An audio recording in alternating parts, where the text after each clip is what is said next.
Welcome. Hi, Gabriella. Can you hear me well? Hello. Hello. Nice to Thank meet you. you. Nice to meet you too. Where are you joining in from? From Romania. Oh my goodness. What time is it there for you? It's midnight. Midnight. Oh my God. Well, thank you for joining. Are you usually sleeping or is this kind of like normal for you to be up? Uh, Depends. Sometimes I'm sleeping, sometimes at 1 or 2 in the morning, depends. But lately I started to manage to be a bit earlier. Oh, well, thank you for coming. I'm happy you came. I know we've kind of been going back and forth in speaking as well. Yes. So good. So we're gonna wait a few minutes here for any other people. We had like 30 people signed up and registered. So let's see who Oh, decides to join in and ask their questions. But I know a lot of people were telling me the same thing as you because you guys are from all over the world. So they were like, it's 3 in the morning for me. So can I just have the replay? So yes, it is. Yes, it is So like good. Well, let's go ahead. We'll wait for a few minutes and then I'll begin the presentation for the recording and the people who will be watching later on too. But yes. awesome. Thank you for introducing yourself. And yeah, I guess maybe let's talk a little bit about what inspired you to be here today to learn about pet constellations. Um, a while ago, like maybe a month ago, I was in a constellation where the facilitator has chosen for a child which was not even 5, a resource, a pet, and the pet was a cat. And during the constellation, the child has given the pet to the mother as support.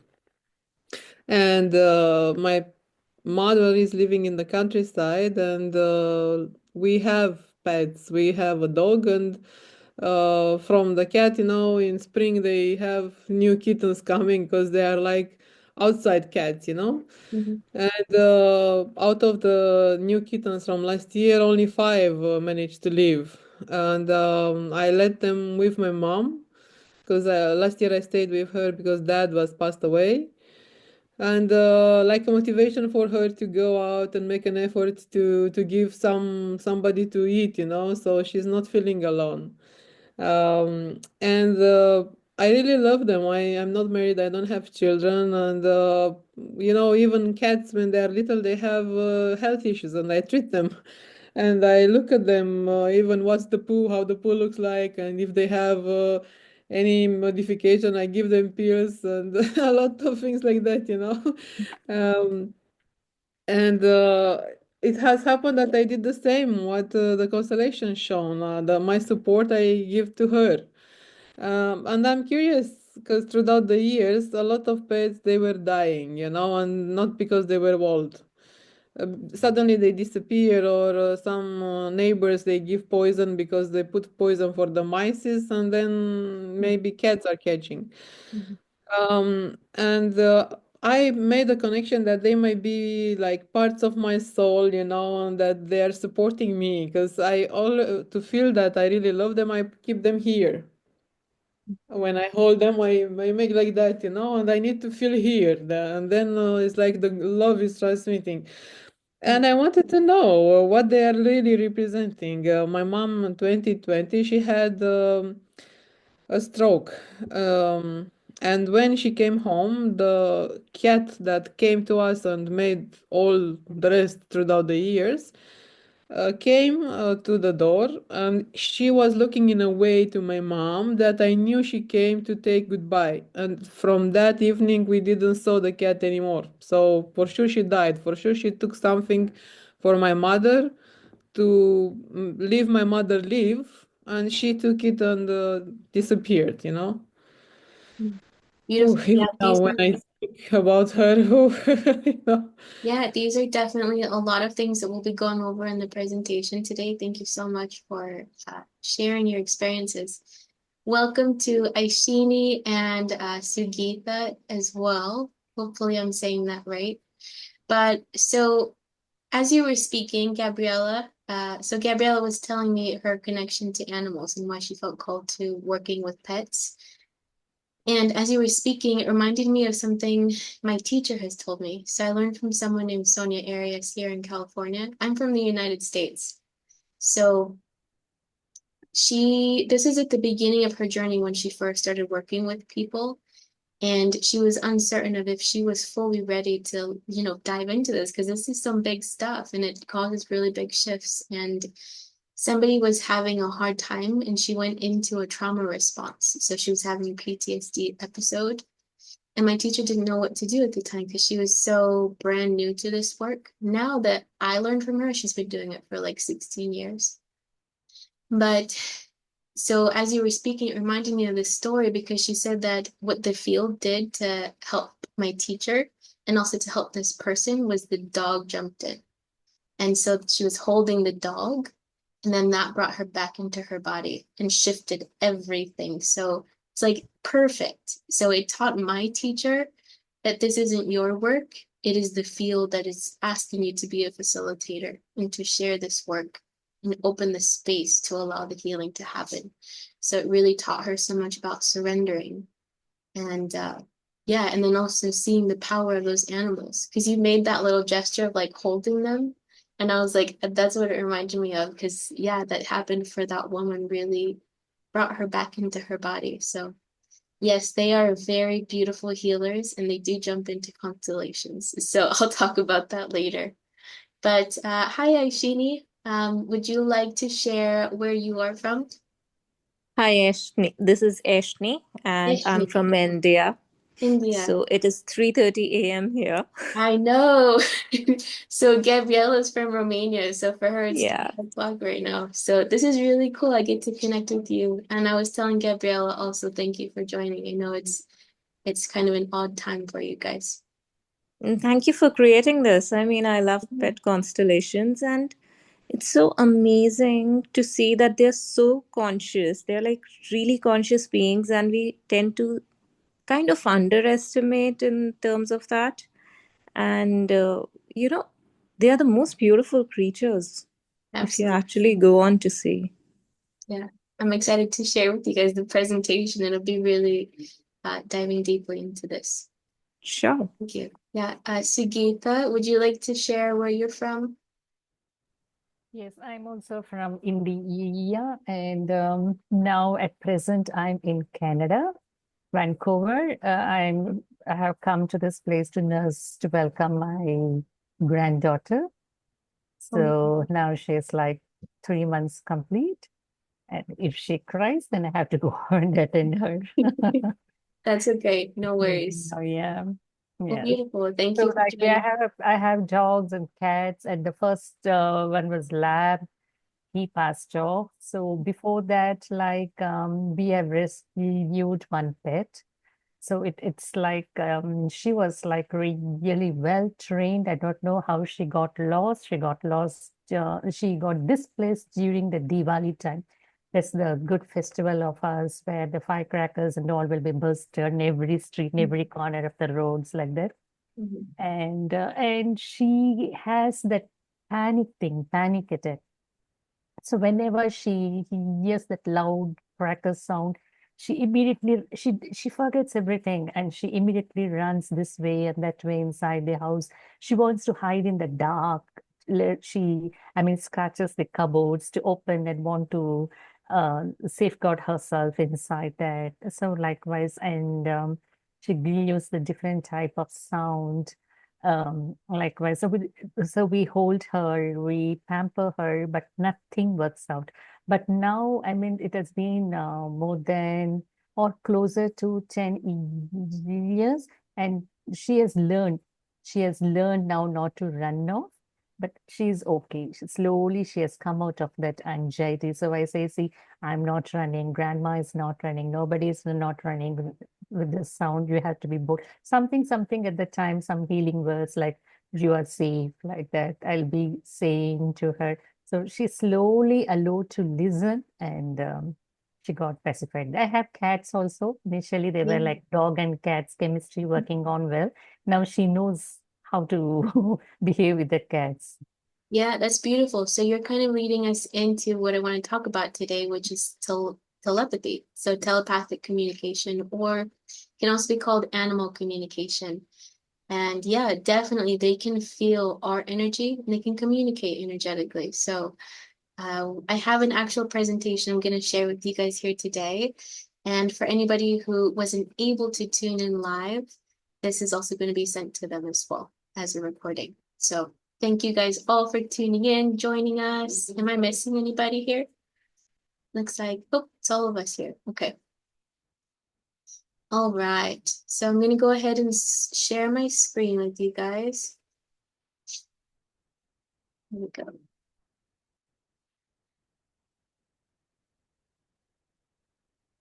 All right. So let me know. Can you see my screen? No? Mm. Oh, here it is.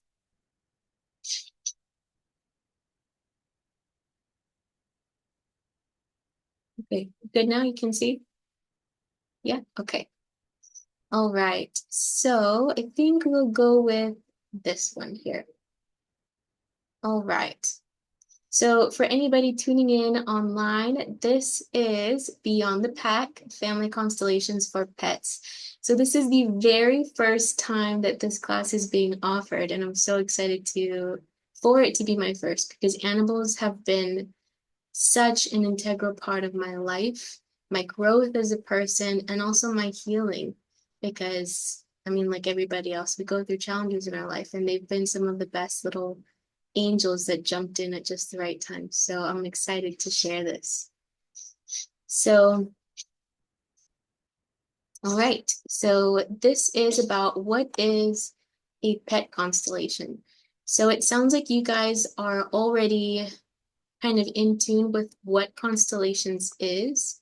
So for anybody who doesn't know what constellations is, this is a modality that was created by Bert Hellinger, or brought together by Bert Hellinger from things that he learned along his long journey of seeking spirituality, and also things like psychotherapy, neurolinguistic programming, etc. But for me, this is a little bit of a different avenue because it's dealing with pets and our relationship to pets, but also with pet healing. So this deals with illnesses that maybe have to do with griefs that the pets haven't processed from experiences in their own life, or in connection to their owners.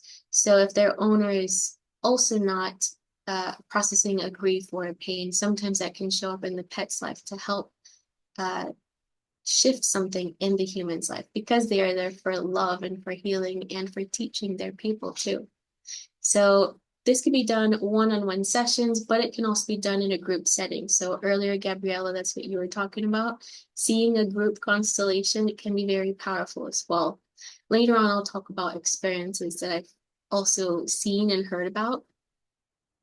But if it's one-on-one, then we use items as representatives. We bring them into the morphogenic field. Me as a facilitator, I'll ask questions about what the issue is, and maybe also intuitively dive into questions about where does this come from, and what could be the root cause of why this thing is showing up. Because every problem is really, how I feel, it's leading to some kind of a solution. And it first begins at the energetic level, and shifting that, whatever needs to be shifted. And so this is about how can it benefit pets. So can it help to enhance understanding, gain insights into their emotional or energetic dynamics, connected to your pet's behavior, like I said, their illnesses, and can also help to foster a deeper connection or empathy with your pets. I recently just adopted a dog named Maya. She's actually what led me to begin teaching about pet constellations. So I have been a animal caretaker for the last 10 years. And so as you could imagine, I've met hundreds of pet parents, hundreds of dogs and cats. I've even taken care of like a whole farm of animals, which I loved so much. And yeah, so I've gotten to see the connections between how the people were feeling, the worries that they carried, and how that was connected to their pets. And it can also help with healing past trauma. So in the pet's life, later on, there's a slide that's meant for a story, but I think I'll share it here now. So I have heard of a constellation that my teacher was part of, where it was about this horse. And this horse kept getting infections in her breasts. And so somebody came in and said, I would like to work on this to see where this comes from and hopefully to shift it so she doesn't keep getting them. Because they were trying all of these solutions and they couldn't find anything. So they did this constellation. Nothing was moving. So they couldn't figure out what was the issue. And then they brought in, I believe they brought in like what the issue is, like specifically. And it turned out that the horse was a mother of a child horse. I think it's called a foal. And that child was taken away from the mother. And so she was processing this grief of losing her child. And it was coming out in this physical illness of an infection in her breast that kept coming back. And then they couldn't figure out what would be the solution until the field always gives, and the field will always kind of help us as facilitators if we don't know where to go next. And right in that moment when they were looking for the solution, somebody walks in and the door had this little bell on it. And so that was the solution, is to get a goat. So a goat that had like a bell around its neck. And so that's what the field or the constellation shared with them. And so the woman went home, got the horse a goat, and then the horse never had the infections ever again. So yeah, that's kind of an example about how it could help, or where could it come from. This horse, it looks seemingly like it's just a physical issue, but really it's an emotional issue of something maybe the horse needed but couldn't communicate that I need this thing, a friend. So that's one thing. Can also help with behavioral improvements. So addressing specific behavioral issues by uncovering their root causes or what your animal is trying to teach you. So I feel very powerfully that animals really want to teach us. And I have this pet, her name is Maya, like I said earlier, and what she's teaching me is to go on my path forward into sharing this work. Like I said, I was doing it for 10 years, and for me, it was such a hard decision to split off from all of the pets I've taken care of for like 5 years, like I have these connections with so many different pets, and I've seen puppies grow into adults, and I feel like, I'm just their friend that comes over for, once a month or a week every other month, so I developed these connections. And when I had Maya, I was like, I can't do that anymore. And so that's why I really wanted to build this out to where I can also still work with owners and pets in any way. But we'll get into that a little more in a minute. Also, helping to make decisions. So when I got Maya, I wanted her to also help me make the decision of if this was the right home for her, because I wasn't certain. And so that's how I helped myself, was with constellations. So what I did was I got a piece of paper and I split it up into 3 different pieces. And I wrote down Maya, and I wrote down stay with me or find a new home. Because I wanted her to be part of the decision of making that choice, and not just to be my own selfish reasons. Because I want to make sure I'm giving her the best home where she wants to be here. And so I tuned into each one. I mixed them up so I didn't know what was what. And it was clear. I knew exactly which one was Maya, as I was holding them as representatives. I knew exactly which one was her, and was so attracted to one specific paper and was like, no, not that one. And when I opened up the one that I was like, that's the way, it was stay with you. So she's really adamant about you. This is my house. You can't give me away. So that's a way a constellation can happen with animals too. So making decisions about your pets. And it can also help you through the grief of losing a pet. So I had a dog named Apollo, and he was a black lab. And Gabriella, as you were talking about a lab that you were connected to, he was brought up for me as well. And even now, after he has passed, he's still very present in my life. As I was actually creating this whole course that I'm going to tell you guys about later about pet constellations, I decided or had this inkling to just kind of clean out this specific little, like, I had like this little cupboard thing. And I felt guided to start cleaning it out and organizing it. And hidden behind the books, I don't even remember putting it there, was Apollo's ashes and his little plaque with his paw that they made. And it was just very powerful because as I was creating this pet constellation thing, he was like, it was almost like this message of like, I'm so happy you're gonna do this. And oh, I'm gonna get emotional. He was such a helpful friend at such a hard time of my life when I was around. This was when I was still living at home in my early 20s with family members, and I was around a lot of abuse happening at the time. And so he was my little friend to hide with me in a room and and really offer me a lot of love and stability and peace, even within all of that chaos as well. So it was really cool to have him come back in with his little reminder of I'm right here. So yeah, this can also help you to move through the grief of losing a pet. So let's see. So yeah, this is about my experience working with pets. So like I said, since I've been very, very young, my first pet, I was 4 or 5 years old, and it was a cat named Summer. And for some reason, all the pets we've had in my family were always like, that's my favorite person, was me. Not to brag, but I think they just kind of knew I had this connection to understanding them on a deeper level or understanding what are their needs. So they speak telepathically and they can share, like, at least what I get personally, it's very simple. So it's things like I'm thirsty, I need a walk, I have to go to the bathroom, things like that. But also just support. So even coming up for kisses if they feel like something's off with you.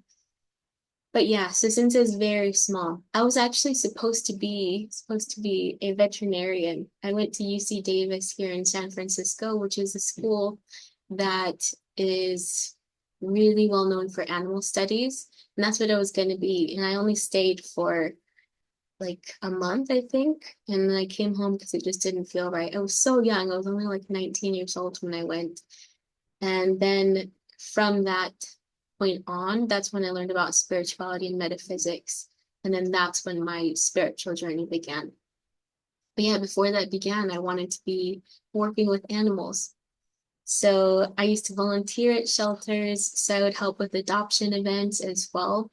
And that, I think, developed another level of understanding for animals because I got to see it was almost like the animals called the people to them. Like they were like telepathically pulling the right person to come to them. Because I remember hearing people saying, I wasn't coming to PetSmart today, or I did not plan to meet the one that I wanted to take with me today. So I got to see, even as I was developing in my own spiritual awareness of like psychic development and stuff like that, I got to see also the animals sharing their wisdom and how they could communicate with people as well.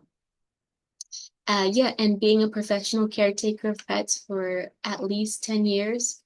So this is like house sitting. I go to people's houses and stay with their pets for, I think the most I've done is about 2 weeks. And yeah, I've seen them grow up as well, each pet, and developed relationships with their owners too. So there's a lot of trust involved in that field.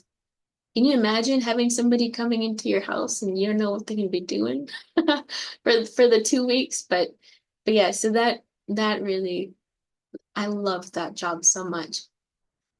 And then yeah, so having those pets come up to ask for healing. So we'll talk about that in the next slide, I believe.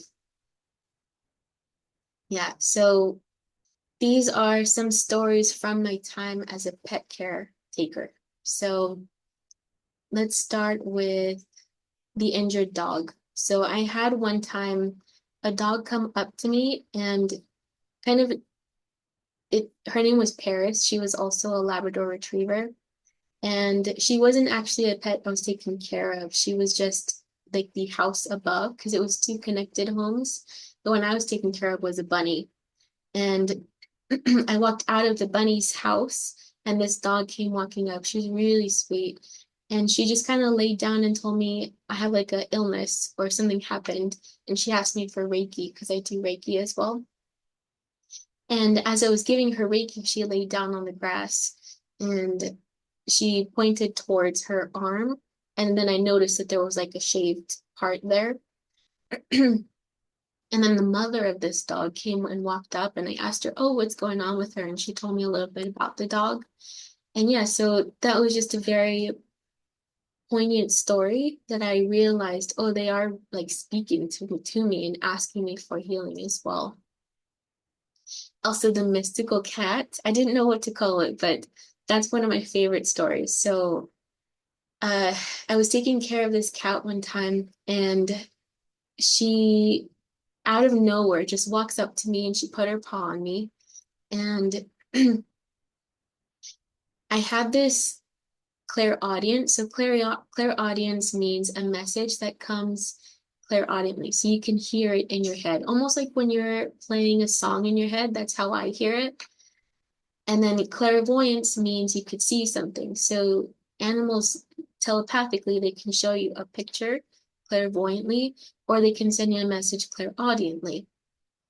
So this cat, she told me clairaudiently, you should do your work with animals too. And this was probably about a year or two ago, but she was giving me the message of like, this is also part of your path, not just to work with humans, but to work with animals and their humans. And so that's one of my favorite stories because that cat was telling me what I'd be doing eventually before I knew I was going to do this. Uh, yeah, finding Apollo. So I shared with you the black lab. I knew the night before that I was going to be getting a dog. My family was not like open to having a dog because we had had previous dogs that were very not well behaved. But something in me was like, I'm going to get a dog tomorrow. And I even texted my brother. I said, Anthony, I think we should go get a dog tomorrow and we won't tell mom and we'll just bring it home and see what happens. And it was just a joke. But then the next day, my mom sends a message to me and my brother and says, I think we should go get a dog. And I was like, I knew this was going to happen. And so we went to, I think, like three different shelters. And I kept saying, these are not the ones. And my mom kept saying, no, this is the one. This is the one. And just something in me was like, we have to wait. These are not the right ones. We drove a little farther, probably like 45 minutes to the next shelter. And we walked around. And then my mom stood in front of one specific cage. She said, no, this is the one, like for sure. And I saw him. He was a black lab. And I said, okay, let's take him out first and meet him outside of all of this because there was a lot of noise happening. And so we took him outside, and I can remember very poignantly taking his face in my hands, and I put my nose to his nose, and then I just knew, like, he's mine, like he's the right one. And he knew how to sit. It was almost like he had come from a previous home. He was already well trained. He never chased our cat. So everything that was on my list of things I would love in a dog, he was that. It's just very sweet, not needy, never barked.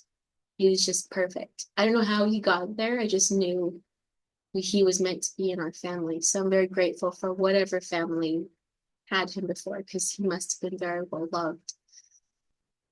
So yeah, he was probably like 6 or 7 years old by the time we got him, and we had him for like another 5 or 6 years.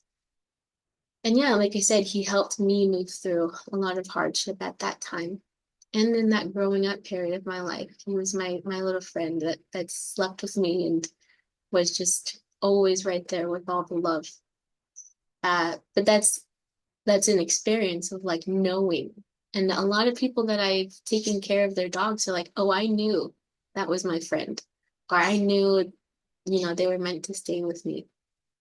And that's how it was with him. And also with my dog Maya. So that bottom one is actually life-shifting Maya. That's what I called her. Because, yeah, like I said, I didn't plan to start teaching in this way, or to leave my job of taking care of other dogs, she really kind of helped me shift into a new area of my life to be able to start doing this. So maybe I'll introduce you so you can see her, because I'm here with her this time. Maya, come. I'll show you here. So this is Maya. Hello, little babies. So she's a Samoyed Husky, and she's only 8 months old. Uh, and that's another thing. She's a puppy. So I get so busy. I get so, you know, focused in on work. And what she teaches me is play. And what she teaches me is like, it's okay to have, a break here and there. But even at her age of 8 months old, she's so calm as well. Like she can be by herself. She never barks. She's just well beyond her years. She knows tricks already. She knows how to sit. She listens well. She's just the perfect little friend for me, as well as I'm moving through these transitions of letting old things go and moving into new areas of my life. So yeah, these friends, they come in right when you need them. And I know from experience. And then the worried mother. So this is another experience I had. I mean, I've had many, because like I said, it's been many years, but I had one time a dog tell me clairaudiently, my mom worries too much. Can you let her know to stop worrying? And this kind of helped me to understand that dogs know on another level about their parents, even when they're not there physically. And I've had that experience with Maya because, as I was transitioning, I had my brother take care of her for 3, 4 days at a time if I had my final house sittings that were booked out months in advance. And I could feel her coming to check on me, even though I'm like an hour away, or like I'll get this almost reminder of her or a picture of her, or she'll say, or even if I go out for like 2 hours and she'll send me a message like, Mommy, I have to go potty. When are you coming home? So they can speak from even a distance. But I think this dog knew that his mom was worrying. So he was saying, can you just tell her it's okay? Like I'm doing good, or send her a picture of me because I know she's worrying. And so, yeah, that's another way that I think dogs can speak. It's even from a distance.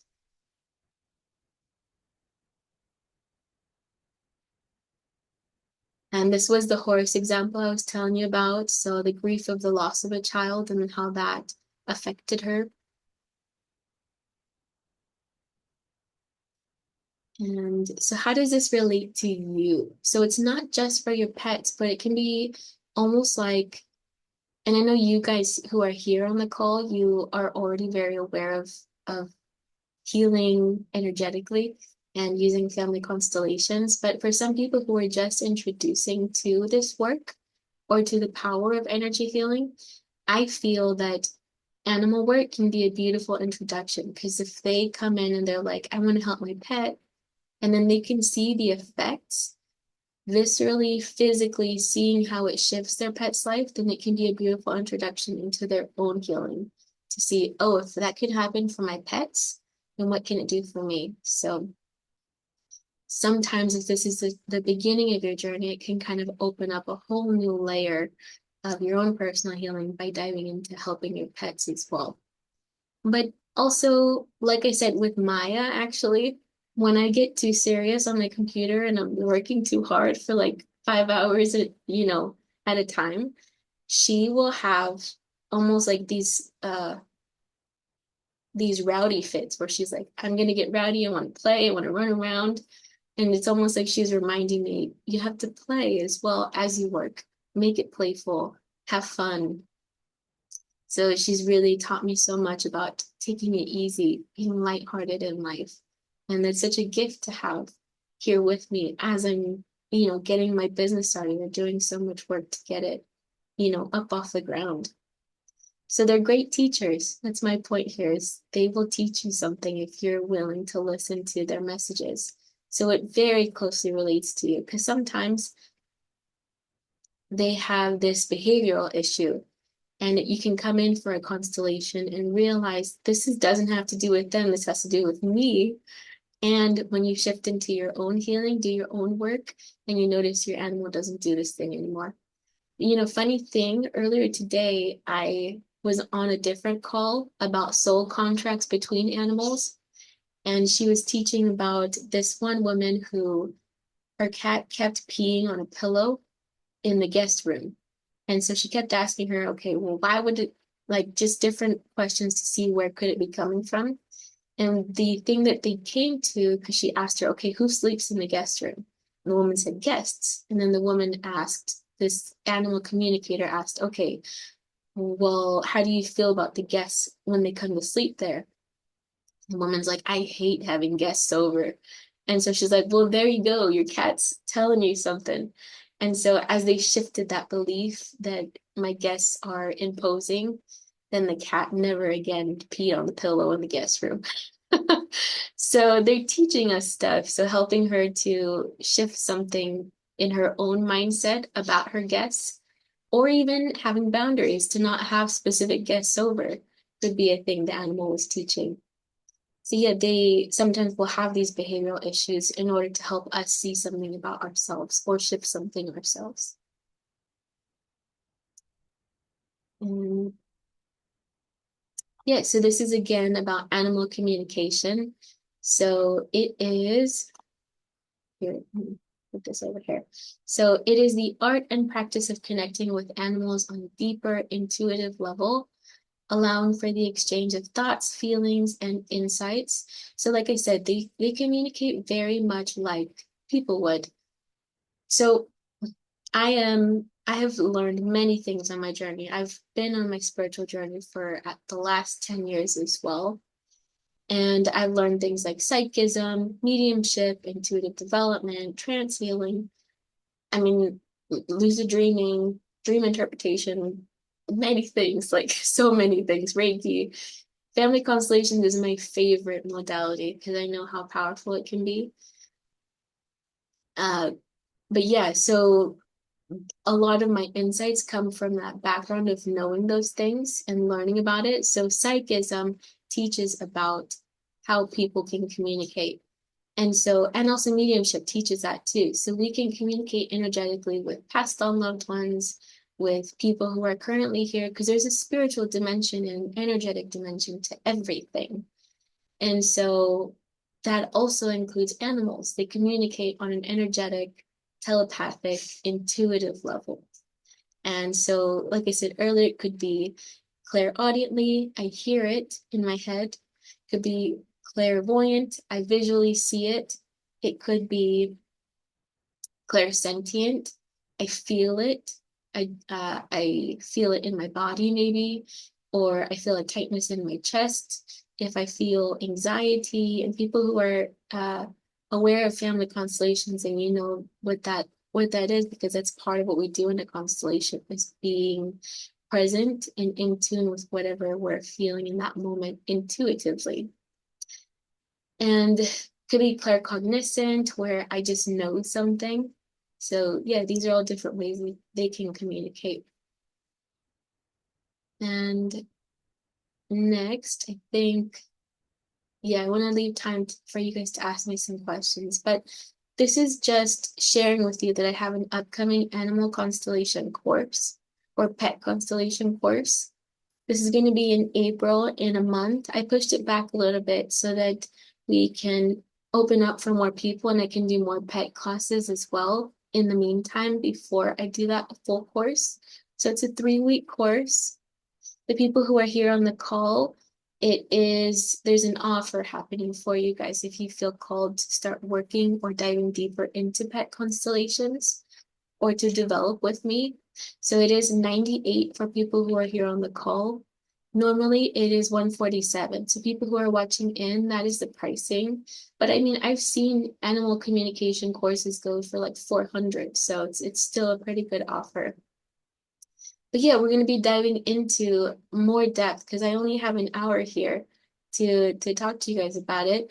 But we'll be diving deeper into animal communication, into your own personal experience with your own pet as well, in the third week, we're actually going to be doing a constellation together about an issue you have, or an issue you have between you and your pet, or an issue that your pet has personally.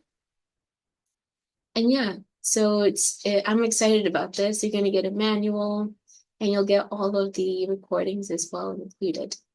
So that's a little bit about the course coming up. It is on April 16th, 23rd, and I believe it's the 30th. It's the last one. Yeah, so every Wednesday night for 2 hours each time. All right, so since we have about 20 minutes left, I want to open up for questions that you guys have specifically about pet constellations, or maybe an awareness you had as I was speaking. So let me stop the screen sharing. Open this up. All right, so does anybody have a specific question about pet constellations? Feel free to just jump in here.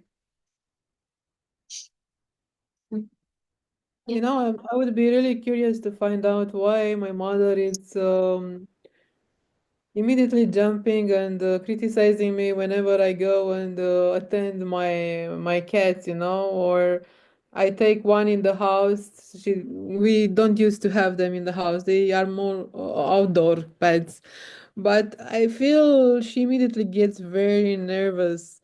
And I don't know what to say. It's a kind of a jealousy. It's a kind of her own issue with these animals. Really, it was staying in my mind while you were talking, and I wonder if I can find out why she behaves like this. Yeah, absolutely. Definitely a constellation would be helpful, probably. Like that's not something I can personally dive into right now with you, because it could take a little bit of time to really get down to the root of it, or to ask you specific questions, because might even not just be something that's currently going on. Maybe it's something that happened in your mother's childhood, you know, or a feeling that she had that led to that now manifesting in her adulthood, and being projected towards you. So yeah, it's definitely something that the field would be helpful with. Yeah, Yeah. yeah, yeah. Sugita, I saw your video come on. You have a question? Yeah. Well understood with all the slides. What's that? My voice is audible? Yes. Yeah, I understood well with the presentation of the slides. Mm-hmm. Oh, good. Thank you. I've done the constellation course, so I know how it works. And this pet constellation seems to be quite interesting. Yeah. Have you ever done a pet constellation or a class about it? Mm. You've never even seen one happen? No, Oh, I wow. haven't done a pet constellation. Yeah. I've seen a couple actually. My teacher, she really loves animals. So, uh, one of our friends, our mutual friends, says you're the kind of person who will take in all the broken ones, the broken friends, meaning because she always will take in the animals that need help. She took me in too, so maybe I'm one of those. But yeah, so like when I lived with her for a whole year, I saw this part of her where she would come and let foster animals come into her home for a little while. And so I get to see her doing pet constellations for some of these fosters to help them find homes. So yeah, it's so versatile, and that's what I love about constellations is it can be done in many different ways or for many different issues. It's very wide, this field. So another one I've seen personally for myself is about Apollo actually. So I knew he was getting sick, and so I did a constellation, and really what the field actually wanted was for me to feel that grief, but also that inner child that needed a friend and the love. So at the same time, it was grief, but it was also so much love, like deep love for a friend to be there with me in my inner child. So yeah, it was a very beautiful experience as I knew he was kind of transitioning. Yeah, see, Maya's getting excited now. She wants to play. She's like, when are we gonna play? Yeah, any other questions here? No? All right. Well, me see. Aishini, Aishni, can you tell me one more time? Pardon me? What is it? I said, did you ask me a question? Yeah, can you tell me one more time how to say it's Aishni? Ashni. Ashni, okay. Yeah. Yeah. So any questions for you or any insight? Nothing. Lovely presentation. Thank you for sharing your experiences. And, it's very heartening to see so many pet lovers. And moreover, not even pet lovers, it's like animal lovers. Mm-hmm. It's not just about the tamed ones, it's even about the community ones. You're taking care of so many, and that's a beautiful feeling. So, thank you so much for sharing that love with us. Yeah, of course. Yeah. I think they're some of the easiest friends to have. Absolutely. Yeah. Maybe that's why I Totally. love them so much because Yeah. they're very unconditional and they will see all True. of your ugliness and still love you. Yeah. So Absolutely. it's one of the closest loves, I think, to God that you could come to is to really have a pet friend in your life. Yeah. Yeah. Yeah. Do you have a pet? Beautiful. Yeah, I do. Okay, is it a cat? Cat dog? No, it's a dog. It's a What kind? Labrador. Labrador. Okay, so you can connect it. What color is it? It's golden. Golden. Oh, Yeah. yeah. Since some of my favorite breeds I've taken care of, definitely doodles, but they're Bernedoodles. Those are some Mm-hmm. of my favorites. They're so sweet. And Yeah, totally. And this guy, my own dog, he has led me to so many animals who were in need. Because I'm a Reiki practitioner, I'm into a lot of healing practices. So he used to guide me. He has literally rescued an eagle, an owl. I mean, talk of a bird and he has rescued, talk of an animal he has rescued, and he used to lead me there.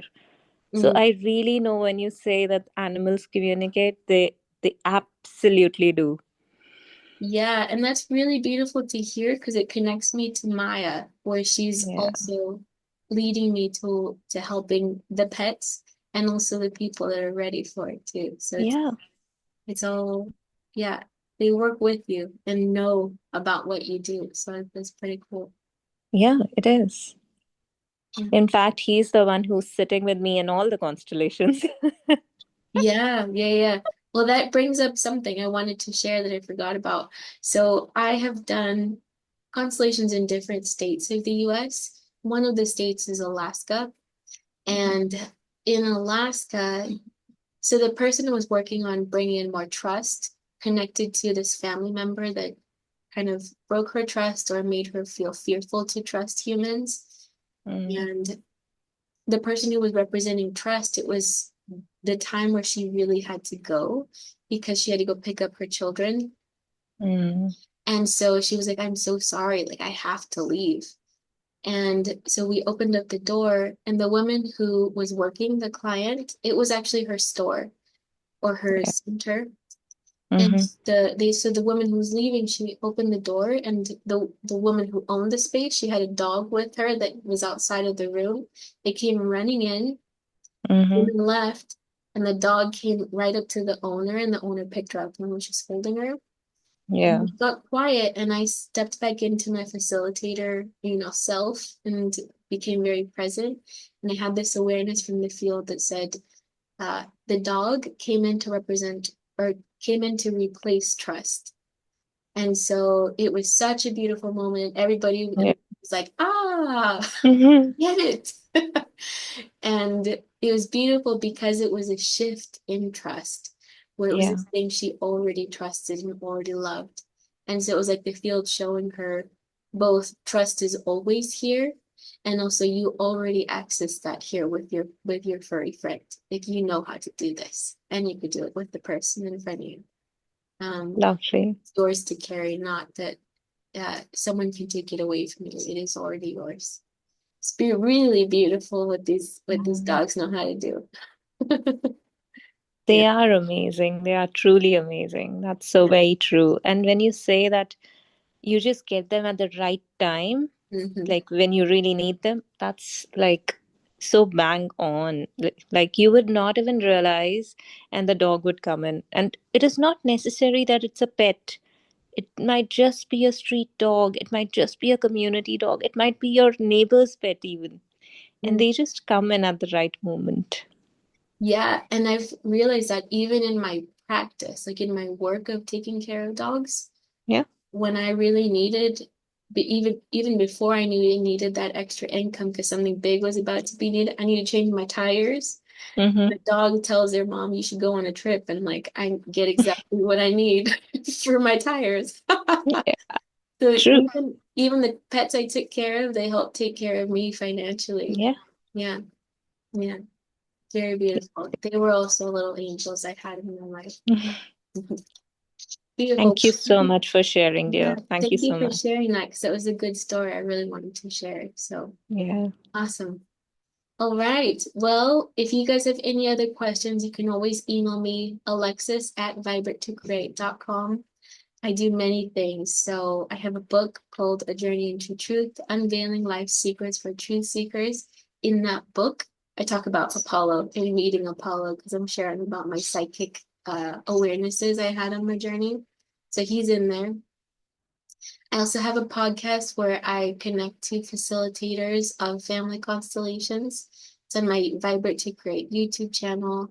That is called Entwined, the Constellation Chronicles. So you can find it on vibratecreate.com. I think there's about 5 facilitators I've already interviewed. Next up, we have Zita Toyahikayo coming. We have Dan Cohen coming. They've already been filmed. I just need to edit them because it takes a lot of time.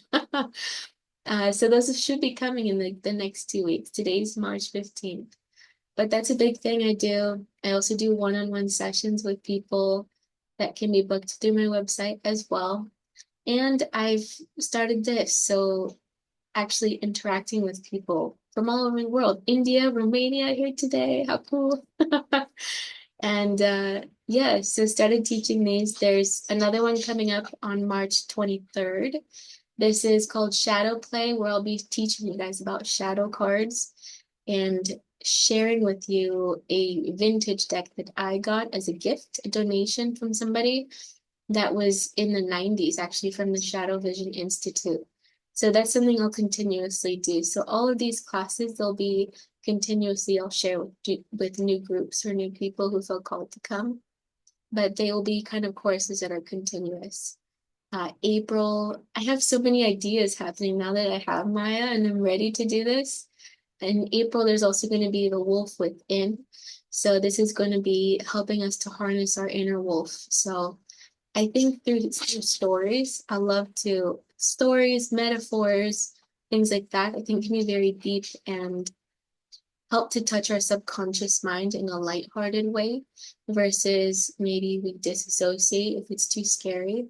And so that's what the wolf within is about is tapping into our perpetrator energy and using it for good or being able to have a boundary, being able to have our power when it's needed. So that'll be in April. And also Waterfall Wealth is coming. So that's going to be a class that's coming. So many cool things. If you're not on my email list, that's where you will get information about upcoming classes that are both paid and also free. So yeah, I want these free classes. I know sometimes they can feel like you're just trying to sell me something. So I really want all my classes to have value. So you take something away, even if you're just here for free. So I want to give my knowledge, what the field would like me to give to you guys as well, so you don't walk away empty-handed. So I hope you guys took something here today. And yeah, again, thank you so much for tuning in, even in the middle of the night. And it was so nice to meet you guys, and I hope to continue, like, yeah, just connecting and meeting. And Aishni, I know I've seen you do a lot of posts about constellations and representatives. So I will be at one. I'll go to one that I feel called to. Cool. All right. Well, thank you again for tuning in. I think we're right at about time. So yeah, I'm open. If you have any other questions, you can email me. All right. Thank you so much. Talk to you guys later. Bye-bye.